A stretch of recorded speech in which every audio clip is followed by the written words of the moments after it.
Have you ever noticed how basically every major franchise is making their own crossover fighting game? Super Smash Bros. Ultimate is the most game. Nickelodeon All-Star Brawl covers Nickelodeon. Multiverses is whatever Warner Bros. Can get their hands on. And I guess Disney has Fortnite? I mean, shooting counts as fighting, right? And I mean, they got Marvel and Star Wars. Anyways, every company has got a crossover fighting game. Now, what's one of the biggest entertainment mediums that doesn't have its own crossover fighting game? Oh, literature! No, anime. What? Now, I know what you're saying, but you just counted Fortnite before, and Fortnite has Naruto and Dragon Ball. That's only 2 series, it doesn't count. But what about Jump Force? It's Jump Force, what other reason do I have to give? If we're looking for an anime or manga company to publish a crossover fighting game, then it would undoubtedly be Shonen Jump. I mean, they already did it.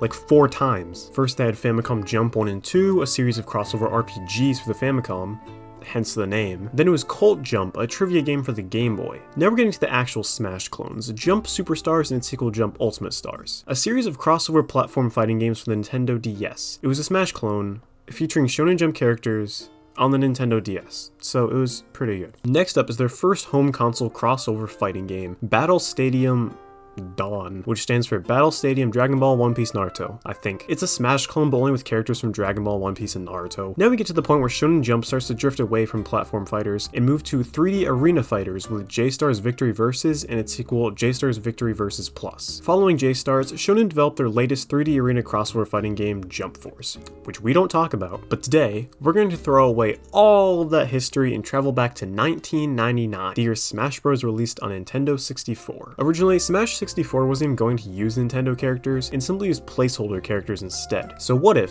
instead of Sakurai opting to use Nintendo characters, he got permission to use Shonen Jump characters? That's what we're going to discuss today. We'll go through every single Super Smash Bros. Game and replace each character with a corresponding Shonen Jump character, as if they had originally published the game. Now before we jump into this, I like to preface I'm just going to be exclusively covering the rosters of these games. No additional game modes or story modes, because for the sake of this discussion, they would just be the same as the original games. The roster will also mainly be built off of the research that I've done that includes manga sales, other shonen crossovers at the time, and simply which manga were popular. This is not to say that anime popularity won't have an effect, it just won't be as prominent as manga popularity. Now we can really get started with Smash 64. Its roster consisted of 8 starting characters and 4 unlockables. Since I just mentioned how manga sales factor into this, One Piece will essentially be the Mario of the series, as it has the largest sales numbers, and in 1999, when Smash 64 released, One Piece was going strong as the hit title for Jump. Subsequently, Luffy will be our first fighter, to no one's surprise. Next up we have Goku, again to no one's surprise. Dragon Ball representation is a little wonky. There was no Dragon Ball manga published in 1999, but I would argue that by then, due to the manga and Dragon Ball Z's popularity, it had cemented its place as one of the most well-known Shonen Jump manga. Next up, again seems like a no-brainer, but actually would have been a little risky for the time, and that's Naruto.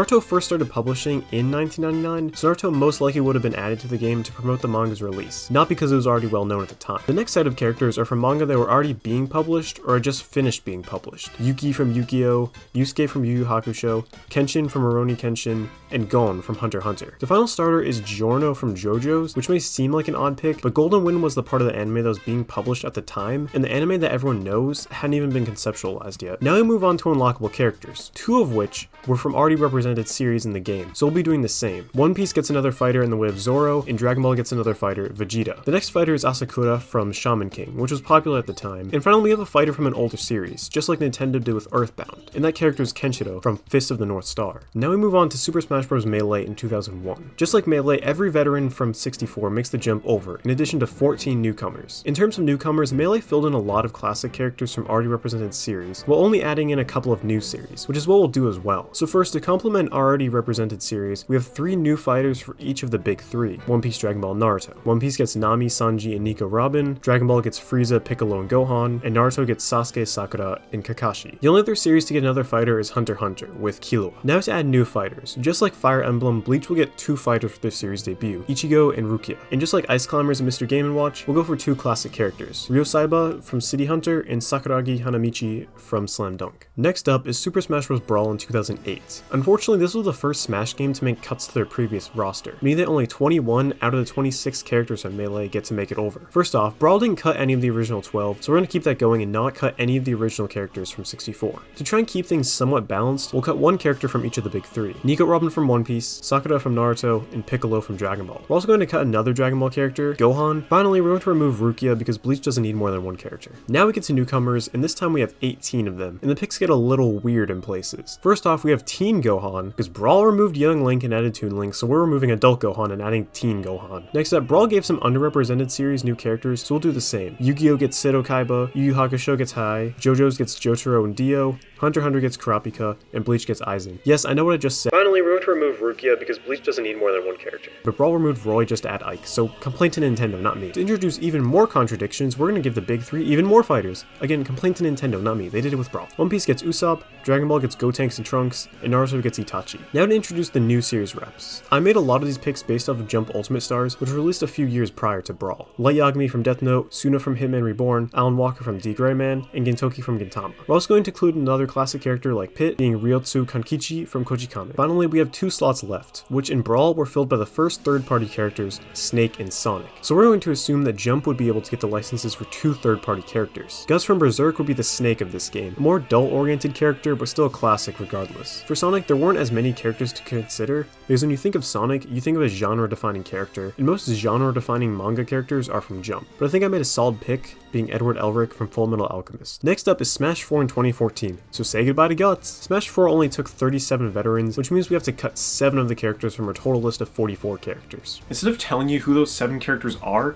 I'm going to read through the entire list of every returning character, because to be completely honest with you, I completely forgot who I had cut from this list. Alright, here we go. Luffy, Yugi, Naruto, Yusuke, Kenshin, Giorno, Gon, Goku, Zoro, Kenshiro, Asakura, Vegeta, Nami, Sanji, Robin, Sasuke, Sakura, Kakashi, Killua, Frieza, Piccolo, Gohan, Ichigo, Sakuragi, Seto, Teen Gohan, Hai, Jotaro, Dio, Kurapika, Trunks, Kankichi, Aizen, Light, Gintoki, Suna, and Edward.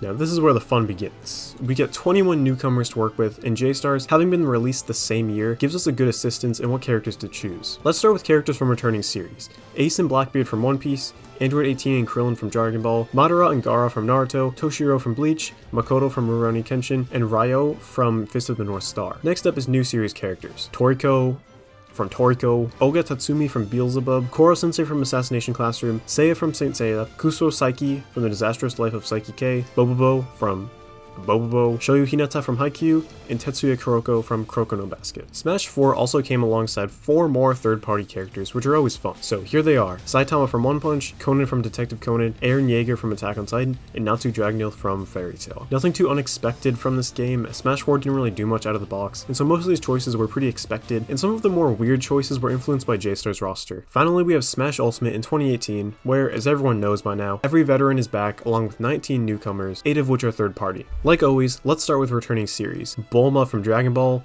Obito from Naruto, and Don Quixote Doflamingo from One Piece. Yeah, you can tell I don't watch One Piece. Toguro from Yu Yu Hakusho, and Leorio from Hunter x Hunter. Now, for new series, this is going to seem like the most generic picks of all time, but they're necessary. Asta from Black Clover, Deku from My Hero Academia, Tanjiro Nezuko from Demon Slayer, and Itadori Yuji from Jujutsu Kaisen. The last first-party character would be Denji, which I know didn't publish until 2019, but I don't care, f*** you, Denji is it. Smash Ultimate was also the first game to introduce Echo Fighters, and they brought 5 Echo Fighters along with them. First up is Goku Black, an Echo Fighter of Goku, then Boruto, an Echo Fighter of Naruto, then Sabo, an Echo Fighter of Ace, Tomioka, an Echo Fighter of Tanjiro, and All Might, an Echo Fighter of Deku. Now for the third-party reps. Some may be odd choices, but I essentially went on to my anime list, sorted by most popular, and picked whoever was left. Mob from Mob Psycho 100, Kirito from Sword Art Online, Ken Kaneki from Tokyo Ghoul, Lelouch from Code Geass, Sato Kazuma from Konosuba, Spike Spiegel from Cowboy Bebop, Shinji Ikari from Neon Genesis Evangelion, and finally Lin Taro Okabe